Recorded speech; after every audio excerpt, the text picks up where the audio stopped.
स्वागत है आप सबका फिनशाला के इस नए वीडियो पर, जहां पर हम बात कर रहे हैं म्यूचुअल फंड डिस्ट्रीब्यूटर एग्जामिनेशन को क्लियर करने के लिए कैसे हम ज्यादा से ज्यादा क्वेश्चंस की तैयारी कर सकते हैं। तो मैंने क्या किया है, मैंने एक सीरीज चालू की है जिसके चैप्टर नंबर 5 के बारे में हम बात कर रहे हैं, जहां पर हम हर वीडियो में आपको एक एक चैप्टर पकड़कर 10-10 क्वेश्चन उन चैप्टर से मैं आपके साथ डिस्कस कर रहा हूं।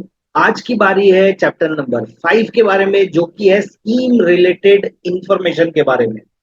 तो एक और चीज मैं आपको बताना चाहता हूं कि अगर आप एमएफडी के साथ अगर इक्विटी डेरिवेटिव्स के लिए भी प्रिपेयर कर रहे हैं, तो हमने ऑलरेडी 10 वीडियोस 10 चैप्टर के ऊपर 10 वीडियोस 10-10 क्वेश्चन के 100 क्वेश्चन आपके साथ मैंने डिस्कस किए हुए हैं। तो अगर आप इस चैनल पर नए आए हो तो पहले इस चैनल को लाइक और सब्सक्राइब जरूर कर लो, ताकि सारी इंफॉर्मेशन आपको मिलती रहे आपके इनबॉक्स पर। चलिए बिना वक्त गंवाए स्टार्ट करते हैं चैप्टर नंबर 5 को और समझने की कोशिश करते हैं कि यहां से आपको किस तरह के क्वेश्चंस आ सकते हैं। पहला question, please read the scheme related documents carefully.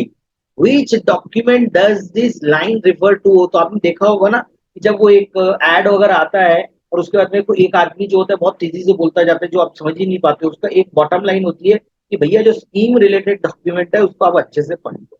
तो अब ये स्कीम रिलेटेड डॉक्यूमेंट में बात किसके बारे में हो रही है? तो वो बात हो रही है ऑप्शन नंबर डी के बारे में, जो कि है स्कीम इंफॉर्मेशन डॉक्यूमेंट, जिसे हम शॉर्ट में एसआईडी कहते हैं, और स्टेटमेंट ऑफ एडिशनल इंफॉर्मेशन जिसे हम एसएआई कहते हैं।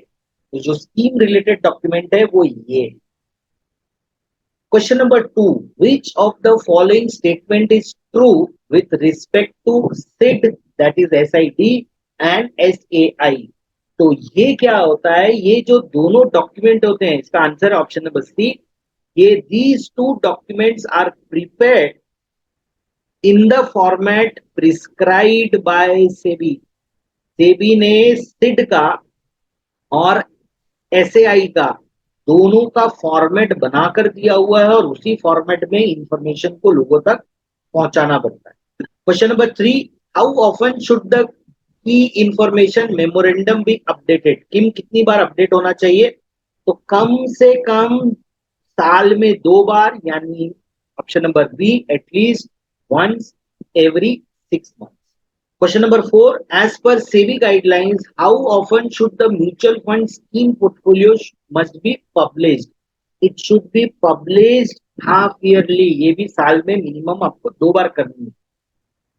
Question number 5. Which among the following is not a statutory document? तो यहाँ पर आप देख सकते हो कि एसएआई, सिड और किम ये स्टैट्यूटरी डॉक्यूमेंट है। एक ही डॉक्यूमेंट ऐसा है जो स्टैट्यूटरी नहीं है, वो है फंड फैक्ट शीट। लेकिन फिर भी जैसा मैंने आपको कहा कि इंडिया के डिस्क्लोजर नॉर्म बहुत बढ़िया है, एएमसी भी ओपनली काम करती हैं, तो वो फंड फैक्ट शीट हर महीने हमें देती है, बट वो स्टैट्यूटरी नहीं। अब क्या होता है, यहाँ पर एक क्वेश्चन आता है, the investor needs to note that their investments are governed by the principles of caveat emptor, which means, अब आप इस चीज को समझिए, कैविएट एम्प्टर का मतलब क्या होता है। Option number A, let the MC be aware नहीं, let the seller be aware नहीं, let the SEBI be aware नहीं, तो बचा क्या? बचा क्या? Let the buyer be aware. तो ऑप्शन है ऑप्शन नंबर डी। लेकिन इसका मतलब क्या हुआ, चलिए इसको समझ लेते हैं।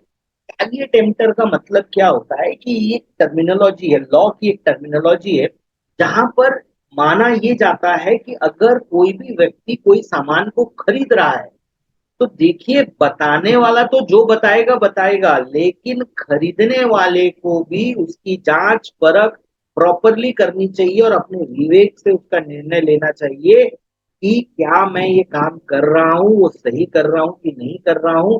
वो पूरी जिम्मेदारी सिर्फ और सिर्फ सामने वाले के ऊपर नहीं डाल सकता। तो जब जब आप ये सुनते हैं कि mutual fund are subject to market risk, please read the offer document carefully, तो बार बार आपको प्रॉम्प्ट किया जा रहा है कि भैया देख समझ कर इन्वेस्ट कर। तो आपका काम ये है कि भैया अगर आपने देखा समझा और इन्वेस्ट किया, उसके बाद आप ये नहीं बोल सकते कि मेरे साथ धोखा हुआ, तो कैविएट एम्प्टर का मतलब ये होता है कि बायर को समझदार रहना पड़ेगा, बायर को सजग रहना पड़ेगा और समझ के invest. Dash are the operating documents और a primary source of information for any investor that describes a product, वो है एसएआई और seed.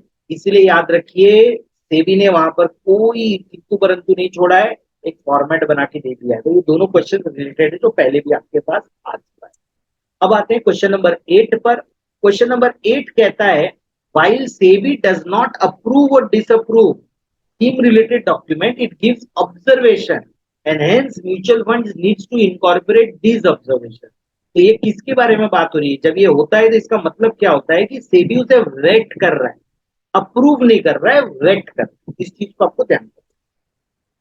Question number 9. Mutual funds now have to disclose details of debt and money market securities transaction, which includes inter-scheme transfer। अगर इधर से उधर किया, daily basis में करना पड़ता है। टाइम लैग 15 दिन का हो सकता है, लेकिन हर दिन की आपको जानकारी देनी पड़ेगी, जो कि पहले था 30 डेज। तो ये बहुत ही वेलकम कदम है, इसलिए इसका आंसर होगा ऑप्शन नंबर ए, यानी कि ट्रू। चलिए लास्ट क्वेश्चन पे आते हैं। The dash provides investment details such as the minimum investment amount, plans and options available in the scheme, the loads and the expenses, systematic transaction facility in the fund। तो वो disclosure से पता नहीं चलता, AEM report से पता नहीं चलता, रिस्कोमीटर से पता नहीं चलता, वो आपको फंड की फैक्ट शीट से पता चलता है कि उसमें क्या क्या फैक्ट क्या है। ठीक है, तो चलिए ये था हमारा चैप्टर नंबर 5। तो हमारी कहानी चैप्टर 1 से 5 तक पहुंच चुकी है, हमने फर्स्ट लेग क्लियर कर चुका है। मेरी उम्मीद है कि आप लोग अपनी पढ़ाई कर रहे हो। देखिए जितनी एनर्जी मैं प्रोवाइड कर रहा हूँ और जितनी मेहनत मैं कर रहा हूँ, अगर आप भी उतनी मेहनत करते हो तो मेरी आशा है, मेरी बेस्ट विशेष आपके साथ है कि आप ये एग्जाम को बहुत आसानी से क्लियर करो, ज्यादा आपको इधर उधर भटकना ना पड़े। तो देखिए मैंने अपना काम कर दिया है, काम अब आपका चालू होता है। आपका काम है चैनल को लाइक सब्सक्राइब करना, शेयर करना और ज्यादा से ज्यादा लोगों को इस चैनल के साथ जोड़ना, ताकि मैं आपको जितने एग्जामिनेशन है सारे एग्जामिनेशन में हेल्प करूं। अभी तो सिर्फ शुरुआत है, जहां पर हम इक्विटी डेरिवेटिव और म्यूचुअल फंड के साथ शुरुआत कर रहे हैं। सारे एनआईएसएम एग्जाम को एक एक करके कवर करने की कोशिश करना चाहते हैं। साथ आप लोगों का चाहिए, जितने ज्यादा लोगों को जोड़ सकते हो आप प्लीज उतने ज्यादा लोग